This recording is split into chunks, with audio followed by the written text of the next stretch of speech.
চলো আজকে তোমাদের সাথে একটা রূপোর আংটির ডিজাইন শেয়ার করি। তো আমি অনেক বছর ধরে মানে বিয়ের অনেক আগে থেকে একটা রূপোর আংটি পরতাম, মানে ডান হাতের প্রথম আঙুলে। তো সেই সময় মানে এখনও অনেককে ওই ধরনের আংটি পরতে অনেক জ্যোতিষীরা আর কি সাজেস্ট করে।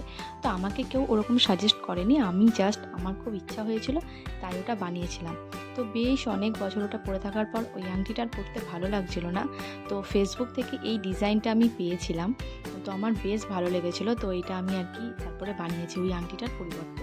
তো ডিজাইনটা কেমন লাগছে তোমরা অবশ্যই জানিও, আর মানে আমার হাতে কেমন লাগছে, আর তোমাদের যদি ভালো লাগে তো বানাতে পারো। প্রথমে না আমি একটু ভয় ভয় পাচ্ছিলাম যে আদৌ এই ডিজাইনটা আনতে পারবে কি না।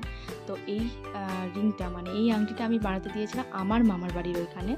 তো ওই মামাকে আর কি দেখিয়েছিলাম, তো ওই মামা আর কি বানিয়ে দিয়েছে। তো যাই হোক, যেমন আমি মানে বলেছিলাম এমনই আর কি বানানো হয়েছে। তো তোমাদের কেমন লাগছে অবশ্যই কমেন্ট করে জানিও।